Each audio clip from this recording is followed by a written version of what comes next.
નમસ્કાર ખેડૂત મિત્રો, ન્યૂઝરૂમ પાલિતાણા યુટ્યુબ ચેનલમાં તમારું સ્વાગત છે।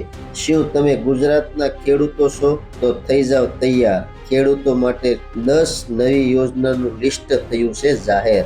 10 યોજનામાં કઈ કઈ યોજના છે એ પણ તમને માહિતી આપવાનો છું અને 10 યોજનાની અંદર એક યોજનામાં તમને કેટલા રૂપિયા સબસિડી મળવા પાત્ર છે અને એગ્રીકલ્ચર ડ્રોન ખરીદવા પણ 5 લાખની સહાય સરકાર આપવાની છે। આ બધી માહિતી હું તમને આ વિડીયોમાં દેવાનો છું। ચેનલમાં નવા છો તો ચેનલને લાઈક, શેર અને સબસ્ક્રાઇબ કરવાનું ભૂલતા નહીં। ખેડૂત મિત્રો, આઈ ખેડૂત પોર્ટલ પર વર્ષ 2026માં ખેડૂતો માટે ઘણી મહત્વની યોજના અમલમાં મૂકવામાં આવી છે। સરકાર દ્વારા ખેડૂતોને આધુનિક ખેતી અને આર્થિક સહાય પૂરી પાડવા માટે આયોજન કરવામાં આવ્યું છે। અહીં ચાલુ વર્ષ 2026ની 10 મુખ્ય યોજનાઓની યાદી હું તમને માહિતીમાં આપી દઉં। પ્રાકૃતિક ખેતી કરતા ખેડૂતોને એક ગાયના નિભાવ માટે દર મહિને ₹900 એટલે કે વર્ષના કુલ ₹10,800 ની સહાય આપવામાં આવે છે। બીજી યોજના છે ખેત ગોડાઉન યોજના।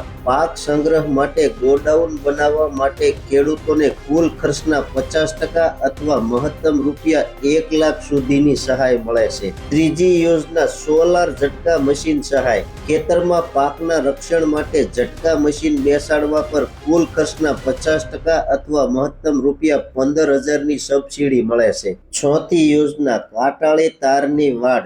જંગલી પ્રાણીઓથી પાક બચાવવા માટે તારની વાડ બનાવવા પર સરકાર દ્વારા અંદાજે 50% સહાય આપવામાં આવે છે। પાંચમી યોજના માલ વાહન સહાય યોજના। ખેત પેદાશોના પરિવહન માટે નાનું માલ વાહન ખરીદવા પર ખેડૂતોને 75,000 સુધીની આર્થિક મદદ મળે છે। છઠ્ઠી યોજના એગ્રીકલ્ચર ડ્રોન સહાય યોજના। ખેતરમાં દવાનો છંટકાવ કરવા માટે ડ્રોન ખરીદવા પર ₹4 લાખથી 5 લાખ સુધીની સહાય મળી શકે છે।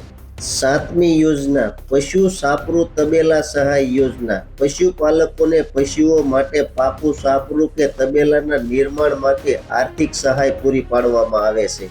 આઠમી યોજના થ્રેશર મલ્ટીક્રોપ થ્રેશર સહાય યોજના।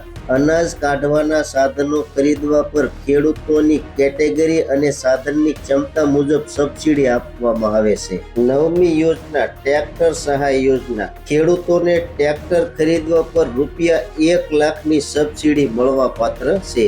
10મી યોજના ટપક સિંચાઈ પદ્ધતિ। પાણીની બચત માટે ડ્રીપ ઇરિગેશન અપનાવતા ખેડૂતોને 70% થી 80% સુધીનું માતબર સબસિડી મળે છે। હવે આ 10 યોજનામાં લાભ લેવા માટે કયા ડોક્યુમેન્ટની જરૂર પડે છે એ પણ તમે સાથે સાથે જાણી લેજો। યોજનામાં લાભ લેવા માટે આધાર કાર્ડ, જમીનના હાથબાર અને 8 આના ઉતારા, બેંક પાસબુકની નકલ, IFSC કોડ સાથે મોબાઈલ નંબર અને OTP વાળો રેશન કાર્ડની નકલ, આ તમામ ડોક્યુમેન્ટ ઓનલાઈન આઈ ખેડૂત પોર્ટલ પર ફોર્મ ભરવાનું રહેશે અથવા તમારા નજીકના CSC સેન્ટર પર જઈ પણ તમે ભરી શકો છો અથવા ગ્રામ પંચાયતમાં VC દ્વારા પણ ભરી શકો છો।